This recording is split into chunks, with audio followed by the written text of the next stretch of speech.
What's going on, everyone? How we doing today? Clocked What's Out good? Sports is back with another video.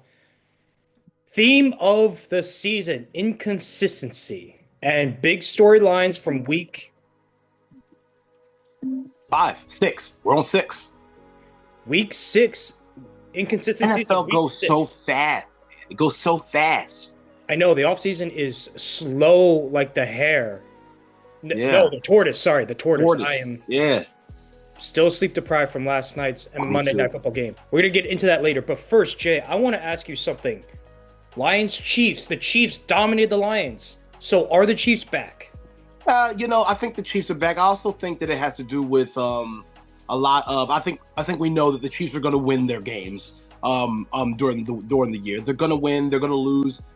They sputtered a little bit this year, but I think it's more of a testament to the Lions not being a consistent team rather than the Chiefs being back per se. Because I think if the Chiefs play a complete team, like if they played the Eagles again, or if they played like a team like the Cowboys, who is struggling right now, I think it would be a different story. I think that there was like a crucial drop by Amon-Ra St. Brown. Little moments like that need to be tightened up on are what's going to win games. And unfortunately, the Lions can't consistently do that. Lions can't do that. So you say the Lions are overrated and the Chiefs maybe a bit underrated. So, in your opinion, are the Chiefs still Super Bowl contenders? I don't think they're Super Bowl contenders this year. I think that at the very most, they're playoff contenders. I'd be very surprised to see them going to the Super Bowl this year, just because I was surprised to see them go last year, to be honest. But this year just seems like a far cry. Listen, the past 2, maybe 3 years, the Chiefs shouldn't have been back in the Super Bowl at all, especially the one they won against the Niners. That team, they somehow always find a way to win.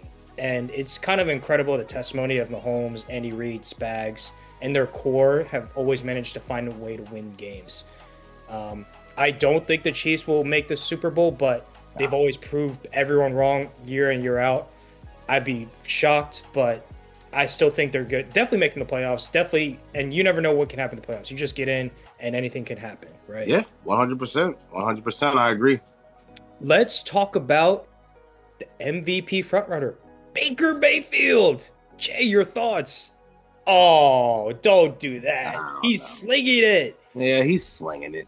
I don't know, man. Baker's one of those guys who I'll give him his props. You know what I'm saying? But I still have him as one of those guys who can put up amazing numbers and just not really get the job done when it comes down to it. He has he has a little bit more help now. So I mean, I think that it's a far cry from what he had in Cleveland. You know what I'm saying? So now I think that he's a more of a threat to go to the playoffs. And I mean, he goes to the playoffs often, but he's more of a threat to get a deeper playoff run in. But do I think he's going to go win the Super Bowl? I don't think so. MVP front runner, hey, shouts out to him, man. But that changes constantly. I mean, by week 10, we don't know who's going to be the MVP front runner. We're at a really good spot right now in the season where it's easy to say, well, the guys who are doing this and the guys who are doing that, they're gonna, be the MVP. But we don't know. By week 10, it could be different. Dak Prescott could be back in the conversation. Well, the Cowboys got to win a few more games for that. But let me just say, Baker Mayfield drafted number one to be the savior in Cleveland. And, Cleveland is just a dumpster fire. They're with the Jets, the Giants, in terms of bad team play, bad franchise quality. So he tried to be the savior. And Baker's the kind of guy who can't. Well, it's the Browns, but at the end of the day, it's extremely hard. I don't even think Mahomes could rise above the Cleveland trashness of Yeah, that organization. And he just bounced around from team to team for a little bit. People were out on him. Everyone was out. And then the Bucks said, "We love you. You be you. We're gonna embrace you." And Baker has flourished, and I feel so happy to see that. Anything can happen. Any quarterback can get better. You can see that. Sam Darnold, Baker Mayfield. It's been proven. These guys just needed stable organizations to go to. yeah, yeah. And speaking, it's funny because speaking of the Browns, the next thing I wanted to talk about was the Browns and the Steelers, and just the Browns overall. It's just funny because the Browns offense just can't get into an offensive flow at all. So I got 2 words for you, guys. I got 2 words for you over in Cleveland. Start Shador. Get rid of the mid QB play. I mean, you had Joe Flacco, you traded him away, then you started Dylan Gabriel. I don't know what point you're making, but I think that Shador Sanders is the answer to the Browns quarterback problem. I think that Dylan Gabriel had like a 68 point something QB rating. He did throw for 220, but without context, that's hard to really say what that looked like. But with a 68 whatever QB rating, that's fair to say that it wasn't a great showing and that the offense just couldn't get it done. So I think that in Cleveland, you start Shador, you get him some guys around him. I think you have, I'm not saying you go to the Super Bowl, but you have a better chance to be at least a contender in your division. Yeah, you're always on that Shador train. I like Shador, man. He's built for it. He's built to last. And there's a reason why he was projected number 1 overall at one point. And then he was, even after he wasn't projected that, he was projected number 2 overall. Okay? And the only reason he dropped to the 5th round was because of, bad draft interviews and attitude and cockiness. It's like, is he a good football player or what? You know what I'm saying? And I think that that's what they've lost. So they're trying to teach this lesson. But in the meantime, the Browns are 1-5. And there's what? Okay, the Browns are 1-5. No, keep going. I got something for you. But let's say the Browns are 1-5. And the lesson that you taught him, it's not doing you any favors or him any favors. So I don't know. What do you think that lesson was? Like, you think 32 NFL teams or however many teams that need a quarterback colluded and said, let's teach this one player? Bro, that's crazy. I didn't make that up. That's what's been said. And that's been said, but like Redditors and conspiracy theories. No, not Redditors and conspiracy theories. I mean, they said it on ESPN. Like Stephen A. has said it. Like a couple people have said it because it's true. I mean, what's the reasoning then? That he's not that good. He was projected number 2 overall. Guys Gabriel drop all the time. Yeah, guys drop based off of a lot of different things. The only thing they said about his play is that sometimes he takes unnecessary sacks. Well, he's not that.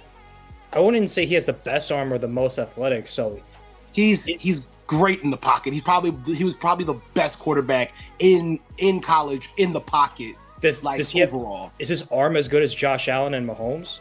His arm's great when he's in the pocket. He just can't really scramble that well. And honestly, it's not even that he can't. In Colorado, he was running for his life. So I don't know, man. My biggest problem is that everyone, because he said that he didn't want to go to the Browns and he didn't want to go to this team, he didn't want to go to that team, and because of his dad, absolutely, 100%, I think that maybe they all didn't have some meeting to conspire against him, but like I think that a lot of teams were like, nah, we're gonna teach this kid, and now he's taught a lesson. Now he was like QB4, I think 3 or 4 on, and now he's moved up to 2 after cuts and trades and all that. So we'll see what happens. But I think that it's such a stretch. It could be a stretch, but it's been widely said. I mean, it's not like I'm making it up, you know. Yeah. Not just by Redditors either. Stephen A. makes outrageous claims. Outrageous. I take whatever Stephen A. says with a grain of salt. I mean, he's not the only one. He's not the only one that said it. There was a few reasons. I mean, look, you can look up. Ask Chat right now. If you ask Chat right now, they're gonna say because he had bad draft interviews, they didn't like his cockiness, and partially because of his dad. That's the 3 reasons. And then the only reason they said about his play was that he takes unnecessary sacks. Is that a reason for someone to drop 3 rounds, 4 rounds? Listen, Lamar is the most unique, talented, best rushing quarterback ever. He dropped all the way to the 32nd pick. He was a Heisman winner. He dropped all the way to the Ravens.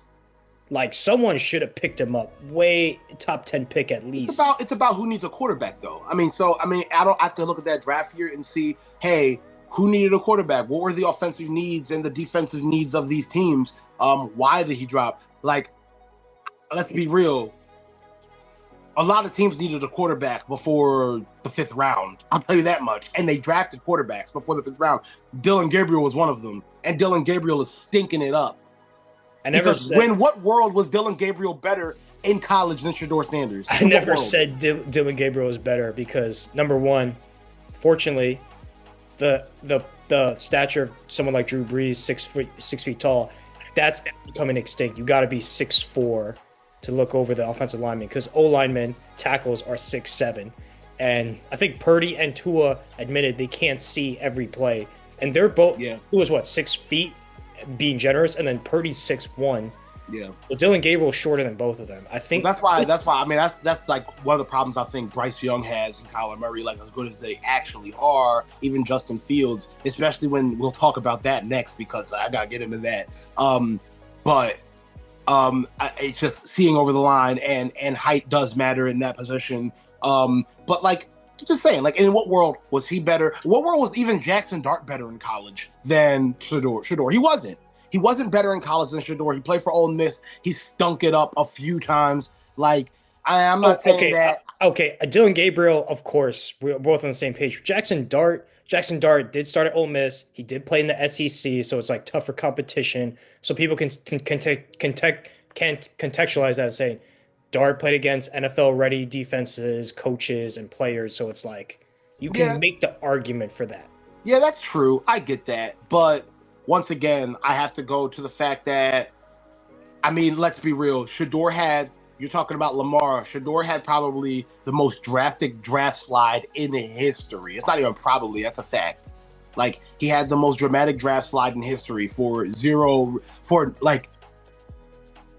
no reason for his play. And that's the crazy part. It's like, usually if someone's sliding, it's because there's stuff on film that they don't like, and they don't think that they're going to be a good fit or what have you. But he slid based off of draft interviews? What did he say in the draft interviews that was so horrible? My opinion is, okay, there's two things, right? The Ravens called him asking, we want to draft you, and he said no. No, he doesn't want to sit behind Lamar. He could be starting, I know, but he could be starting right now for this Ravens team, trying to get back. He doesn't know that. Lamar is never hurt. He didn't know that, but listen, guys sat, Rodgers sat, Jordan Love sat, Mahomes sat, Brady sat. So many great quarterbacks have sat. Hurts sat. There's so many quarterbacks. Maybe Shedeur sits a year or 2, 3, then asks to get traded, or a team wants to take a chance on him. And it's not a bad thing to be QB2 because he wanted to go to the Browns to compete and start, but now he was QB4, and now he's QB 2, based off of the trade and cutting Pickett. And I think they're gonna. And honestly, dude, I think they're gonna. He could be starting for the Ravens. No. Dude, here's the problem with that. He could be starting for the Ravens, but like there's no longevity there. It's like he could be starting for the Ravens for all of 3 or 4 games, and the next thing you know, he's like back on the bench because what are they gonna bench Lamar for Shedeur Sanders? Absolutely not. So, I think that he wanted to go to a place where he had a future, he had a chance to be the franchise. Lamar's the franchise there. No one's taking that from him. Of course, but let's say after his rookie contract runs up, he goes to another team. He asks to be traded. That's a lot. Maybe they'll grant that. Listen, maybe just learn from Lamar. Maybe learn from a good organization. Because the Browns, you saw what happened to Baker. Baker's a MVP frontrunner right now as of week 6. But it was a dumpster fire. He won 1 playoff game there. And he had a lot of losing seasons. And Baker's a really good quarterback now. Yeah. No, I agree, but I know we do need to move on because we talking about this one subject for a minute. We did mention the Jets in that little bit of a spot, and I would be remiss if I didn't talk about the Broncos versus the Jets. A 2-score game, 13-11. Broncos take it.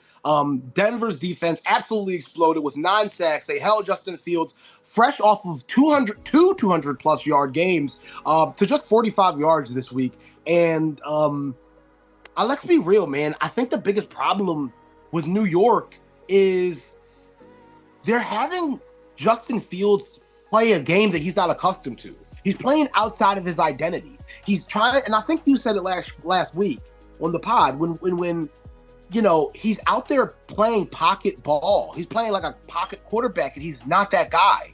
You know what I'm saying? Like, he's designed to roll out, get out of the pocket, extend plays, stuff like that. Wait till his guys get open, and then he can be, he can actually look elite. But he played in the pocket almost that entire game. I barely saw him roll out at all. Fields is so athletic, and he needs to just do more read options, rollouts, play action. Like, just get him going. Get him, like you said, move him out the pocket. I don't understand this team. The Jets are a dumpster fire. They are the worst team in the NFL. Aaron Glenn is confusing. Number one, they do a fake punt before fake punt. And then you know what? They get it. And then instead of going for points like field goal or try to get a touchdown, they run the ball and burn the clock. It's like, what are you doing? Why would you do something like that? Just, if you're going to do that, punt it away. If you're going to go for it, go for points. You don't trust Justin Fields? Like, what is going on? Garrett Wilson was arguing with Aaron Glenn. I just don't get it. Aaron Glenn is coming from the Dan Campbell tree, and maybe you give it a year or two, but there's just no consistency. There's no identity with them. And the OC for the Jets, he came from the Lions too, so he's used to Goff being like the 7-step drop back guy.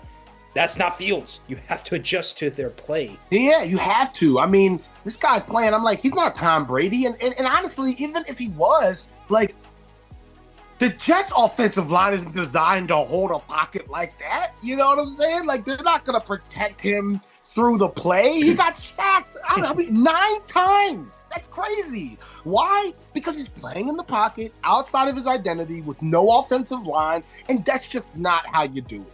You know what I'm saying? So something's got to change. You're 100% dead on about that fake field goal.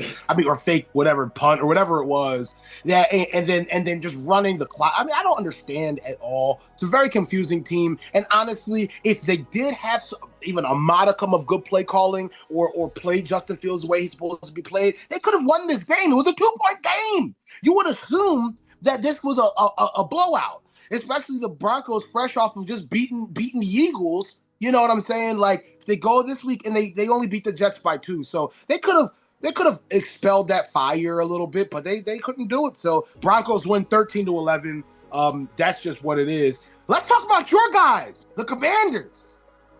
We'll get to my guys later. Just we'll get there. Okay. You want me to go through it before you.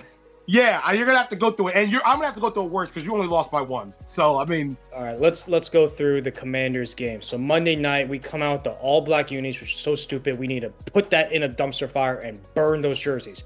We are not the Steelers. Number one. You don't like the unis? Hell no. They're bad luck. They are. They had one good game with them, and that was a Hail Mary. And besides that, we've gotten our ass beat. Like 2-3 years ago, the Bears beat us Thursday night with those unis. They put belt to ass on us. And that was the year they broke us that season. That game broke our season. That game got Ron Rivera fired. Anyway. Yeah. No receivers. Man. No Terry. No Noah Brown.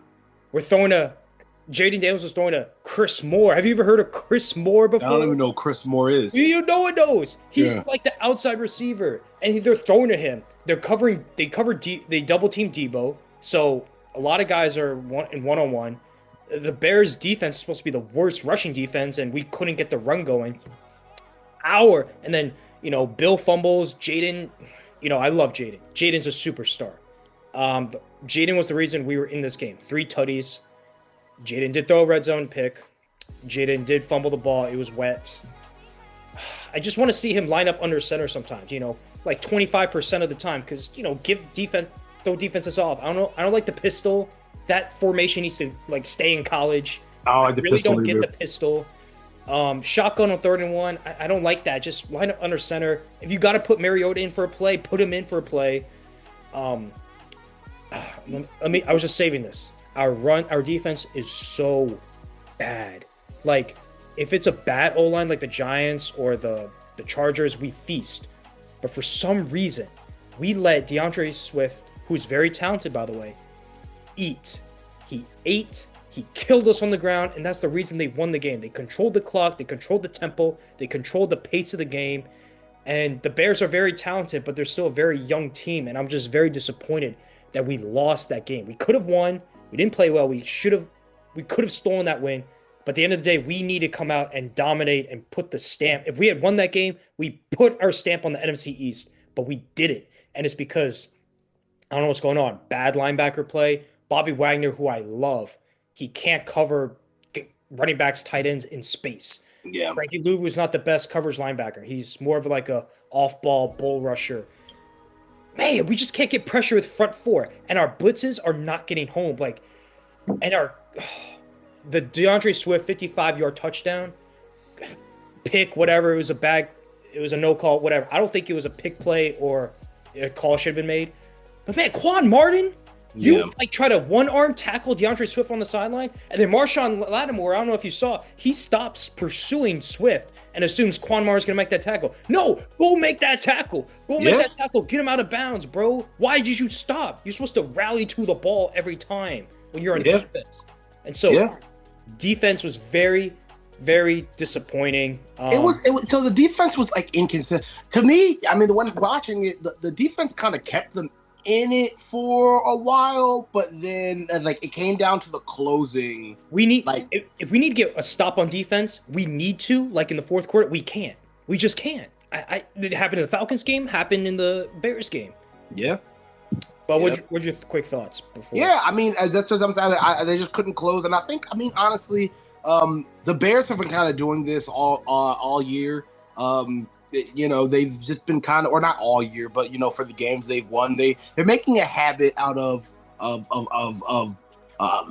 close wins and special teams play, and that's really that clutch special team play and the close wins. That's kind of becoming their identity, almost like it was looking like for the Eagles in the beginning of the year, where the difference maker is a big play on special team or two big plays on special teams or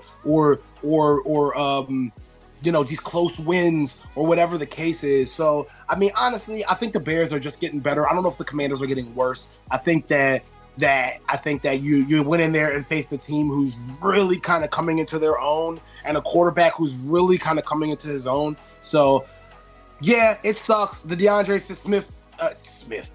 Swift run was a killer for sure. But at the end of the day, I think that the Commanders are still in a good spot. I'll say this, I believe they might be in a better spot than my Eagles, because we will go into that next. You're going to have to explain that later, but go ahead, Jay. Explain what? Let's hear it. Now, you think the Commanders are in a better spot than the Eagles right now? Yeah, the Commanders are in a better spot than the Eagles, and I'll explain it now. Actually, I say that because I feel like the Eagles are losing their identity, and not only are they losing their identity, they're losing their confidence, and they're losing their locker room. And the biggest thing is when you lose the locker room, that's when I don't know if the locker room's disjointed. I don't know if it's a Nick Sirianni problem. I don't know if it's a Jalen Hurts problem. I don't know but I know there are a lot of players, including AJ Brown, who feel indifferent and look indifferent. I think someone even wrote, like, AJ doesn't look mad. He doesn't look sad. He just looks indifferent. And when you are the primary receiver on a team, that is not where you want to be. So there's a lot of clamorings right now about possible trade rumors for AJ Brown, just different stuff like that. And that's scary to me. Because the one thing I'll say is, yeah, you guys lost 24-25. Bears won, but look what we did. We went out there and got murdered by the freaking Giants. Right after we got not murdered, but beaten by the Broncos. Okay? Like, we got murdered by the Giants. And it happened right in front of your face because you were watching it with me. And you saw me crashing out. Chat. Listen, Jay was so silent. He had both the Phillies game and the Eagles game on at the same time. He just looked so defeated, which is worse. I'd rather him crash out than look apathetic. Yeah. Yeah, I mean, it was sad. You got Jalen overthrowing people, like overthrow Devontae Smith for an 80-yard bomb downfield. Just overthrew him. I don't know what's going on. I think that the confidence is shaking. I think that, number two, I mean, we're not going to address the elephant in the room. Kevin Patullo. Biggest problem, I think, in Philly right now. Kevin Patullo's play calling is abysmal. It's horrible. It's going back to Brian Johnson level play calling, where it's just predictable. They know what they're going to do. Saquon can't get going. The games we are winning, Jalen's the one actually driving the team, and that's like never happening. But I do want to make a point, speaking of Jalen. Jalen threw, I believe, for it might have been 22 for 30-something, 228 yards, 286 yards, 1 interception. Now, if Josh Allen threw that, who we're going to talk about next, can't wait to get into that. If Josh Allen threw that, he'd be called elite, right? But this is why I say context matters, and stats don't necessarily matter when you lose the freaking game, okay? Context matters because when you watch that game, you realize Jalen Hurts played like crap. He really did. But if you look at just the stat line, if you go on your phone and type in Jalen Hurts stats and you see, Jalen Hurts 24 for 30, whatever. I have to get those exact stats because I don't know them fully. 286 yards, only 1 TD. Oh man, he actually balled, or only 1 interception. He actually balled. But when you watch the game, you realize, he didn't ball at all. It was just, he got a few lucky little dump offs, and he got a couple lucky downfield shots, and that was it. So my biggest thing is when Jalen Hurts throws for 280 plus yards and stuff like that, you're not going to get, you're probably not going to win. You know what I'm saying? For the simple fact that that's just not how the Eagles are designed. I think we need to get back to what we are designed as. We have to get back to what we do best. And that is balanced offense and using our 5-dimensional offense to win games. But right now we're not there. Let me just say, in terms of Sirianni, Brian Johnson was regarded as the coach in waiting. I think that year, let me just say this. I think the year you guys went to the Super Bowl and the year you won, it was Steichen's offense and then Kellen Moore's. I think the years you guys were bad in terms of not making the Super Bowl, it was Sirianni's offense, quote unquote. The year you had Brian Johnson. This on the web for who is Yanni's offense. Sorry. I think the year you had Brian Johnson, Nick Sirianni had a lot more influence with the offense. And we both know Sirianni's not a schemer. He didn't really call plays in Indy. He's not a schemer. He's like a CEO type of coach. And now this year, he hires his buddy, Kevin Patullo. I think Sirianni has more input with the offense this year. And this is why the offense is struggling, is because it's Sirianni's offense. I agree. I actually put out a video, I don't know if it was last year or the year before with the 10-1 collapse. But I put out a video basically kind of pointing the finger at Nick Sirianni.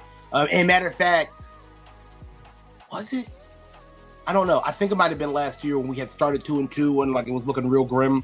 And I put out a video saying I think this is the problem. The constant here is Nick Sirianni. I love Nick Sirianni as a coach, and I will go on record and say that. I love him as a coach, and I don't want him to go anywhere. We love him in Philly. I think the locker room loves him, period. But as a play caller, he's abysmal. He's horrible. Which is why he doesn't do it.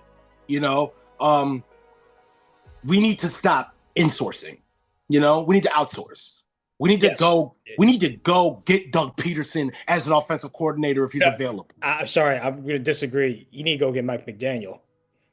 No, I'm good. No, I'm good on Mike McDaniel. Mike McDaniel was elite at play calling. But let me just say something really quick about her. I think so. If you get Mike McDaniel, you're going to lock him up for 2-3 years. And Vic Fangio, I'm going to be a little worried. Honestly, I'm not going to lie.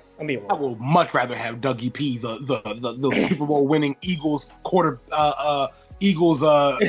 He's not coming back in a lesser form than head coach for the team that fired him, especially for the guy. Why won't he? Pride. I don't know if he's that prideful. He's rich. I don't know if he'd want to just go back. Maybe.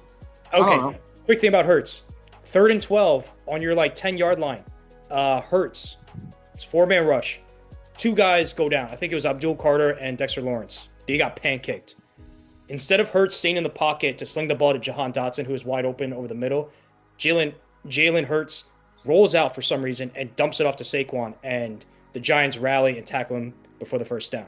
Jahan Dotson's wide open over the middle. That's a first down. That's a play you need to make. Yeah, he played bad. He played bad, and that doesn't mean. And see, this is the biggest problem and misconception. I think that as football fans, especially being so critical of our opposition and our rivals, we forget that every single game is not a career-defining game. Okay, any guy is allowed to have a bad game. Let's look at that game or the last two games, for example, compared to Jalen Hurts' entire career. Okay, he has accomplished more in this at 27 years old. In this short amount of time he's been in the league, okay, he has accomplished more than most guys who's been in the league double the amount of time. Okay, so I think we need to remember, yes, he played bad. It's okay to acknowledge that. He's not always perfect because he's a human being.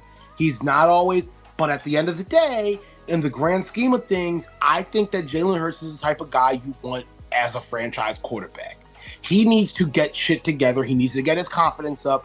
Him and the wide receivers and the offensive coordinators, everyone needs to get on the same page. But overall, I think Jalen will be okay. And I think that what he's done thus far is extremely impressive. And I repeat, I still think he's top 5. Don't care. All in all, I think that my problem is this. It's okay for Patrick Mahomes to have a bad game. It's okay for Josh Allen, who I'm going to talk about next, to have a horrible game. Josh Allen yesterday played worse than Jalen Hurts. Nobody is going to talk about him not being top 5 regardless, because it's Josh Allen. He's a media darling. Not just a media darling. He does Superman level plays that you just don't see from anyone else, and it's like unbelievable. Like I've said, I've defended him. Did he yesterday though? Yes, he did. Listen, the Falcons defense, I think people are sleeping on because it's the Falcons.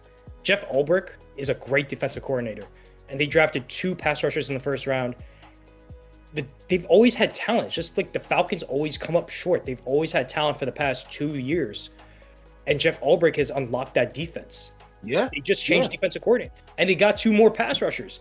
That team, that defense is I think number 2 in total defense in the NFL. I think yes. Let's get into that game. Let's get into the Bills versus the Falcons now that my torture is over. Okay, Josh Allen got absolutely shut down, especially on third down. I mean, it was one of those. It was just a master class in defense. As you just said, it was really, really good to watch and really fun to watch because it's cool to see guys like Josh Allen, and not any hate on Josh Allen or guys like Patrick Mahomes or these quarterbacks who the golden boys of the NFL, the Josh Allens, the Lamar Jacksons, the Patrick Mahomes, those guys. It's really good to see teams who you don't really think about that are afterthoughts, kind of put them in check, and that's exactly what happened. I will say this, like the Eagles, Josh Allen and Jalen Hurts have had mirror weeks. For the past 2 weeks, they have been the exact same. I think Jalen Hurts did play a little bit better stat-wise against the Giants, but all in all, it has been an abysmal 2 weeks for the only 2 quarterbacks who were undefeated going into week 5. Going 2 straight losses and really having bad games. And I think the Bills, like the Eagles, have no offensive identity, and that's really what's starting to catch up with both of those teams. I'm curious how that Allen narrative changes after the last 2 weeks, and I wonder if people call him out like they do guys like Hurts. It's really just Hurts. It's guys like that, you know what I'm saying? But or are you just mainly referring to me who calls out? No, I'm not. In fact, you're one of the best ones I can actually, you know what I'm saying? But there's a lot of people who, online and a lot of my other friends and, pundits and even other Eagles fans call out Hurts like that? No. Eagles fans are the ones who have to defend him. But even this week on national media, Hurts was demolished. Listen, there's a difference between belt to ass 3 scores against the Giants and then a 10-point loss to the Falcons. Is there a 3-point? Is there really? Because I think there's a lot. The Eagles are top 3, if not leading the league in 3-and-outs. That's abysmal for the amount of talent that they have. I think that plays a factor. I think I think also, remember week 1, we talked about this. It was probably the game of the year. Josh Allen comes back down 20 points Yeah. against the Ravens, who we thought were Super Bowl contenders, but they suck. And now it's like, I think the question people don't really ask is, could Hurts do what Josh Allen just did in week 1 against the Ravens? Come back down. He has, though. That's the thing. Against who? I'm pretty sure they led at least 2 comebacks this year that were like fourth quarter comebacks. They came back from like 20-something points, if I'm not mistaken. He didn't come back against the Rams. Against the Rams, yeah. I mean, I don't know if it was 20 points. I thought it was like 21 points. I thought it was like 3 scores. 3 scores? I thought it was. Maybe it wasn't, but it was a comeback. Gotta give credit. But all I'm saying is this. I mean, you're saying there's a difference between the two. I don't know if there's a difference between the two because I think it's aesthetic. I think it comes out to Jay. I don't know what happened. You don't have your face there. Oh, there we go. My fault. I think I've said this before, and I think you disagree, but I'll say this again. It's a aesthetic. Because think about someone like Tim Duncan. Tim Duncan is boring as shit to watch. He's not fun. He's not flashy. Yet he's not talked in the top 5 like Kobe is. Kobe has the flash, the dunks, the fadeaway, but yet Tim Duncan's resume is better than Kobe's. So, but no one puts Tim Duncan in like top 5, top 10 like that. Actually, a really good comparison. So we put Lamar top 5, top 3 or whatever because Lamar has all the flash. Jalen Hurts doesn't have a flash. He doesn't need it. Right, but also it's boring, so people gravitate towards flash. They love the aesthetic.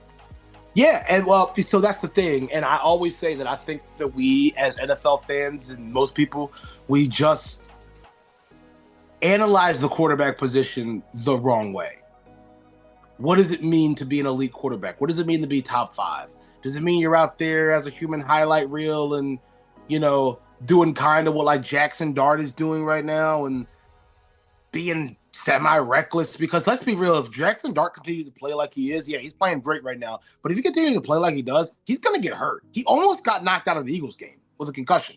Him and Scatterboo, who I love, but, they're walking bowling bags. All in all, like, is that what makes the top 5? Because now there's talk, I think that Jackson Dart's better than Jalen Hurts. Every time a player comes in for a fucking flash in the pan, they play 2 games, and they beat Jalen Hurts, it becomes that player is better than Jalen Hurts. You know what I'm saying? It's like almost like the Jalen Hurts is the standard to be better than. Like, motherfucker, no. He's just he's just, you know what I'm saying? Like, he wins games, and that's what you want from a quarterback, to win games. You want him to come up with good plays at the right time. Unfortunately, these past 2 weeks, he hasn't been able to do that. But we are out of time, people. So thank you for watching. Like, comment, subscribe, share this with your friends, and let us know what we should discuss in the comments down below. Jay, any last thoughts? No, I don't. Next week I'll do stock up, stock down. Don't forget about it. We didn't have time. Stock up for me, Baker. For you? Stock up for me. I'm gonna say my guy Devin Achane, man. Dolphins keep losing, but he still is the bright spot every single week. So shouts out to him. So dog. Shout out Bijan Robinson. He's looking like the best running back in the league right now. Him too. Also Devin. All right, next up we got Devin White and the Raiders D. Stock up, my friend. We got 1 sack, 1 interception, 1 forced fumble. That stat line is absolutely amazing. That's about as good as you can get. And that snaps the Raiders' losing streak. So shouts out to the Raiders D and Devin White. Stock up. All right, next up we're going stock down. Josh Allen and the Bills offense and Jalen Hurts and the Eagles offense. These are both the teams we just talked about, and these are 2 of the teams that started off hot, started off undefeated, and have been sputtering ever since. Inconsistencies, turnovers, bad play calling, the whole 9 is causing these teams to lose their identity and lose games, and that's not what you want out of 2 of the most dominant teams in the NFL, and one being the reigning Super Bowl champion. Not a good look. Stock down. And then last but not least, we got Dolphins, and the Dolphins coaching. Mike McDaniel needs to go. Tua needs to go. Stock all the way down. That team looks horrible. With the exception of Devon Achane, everything looks like it's falling apart in Miami. Something needs to happen.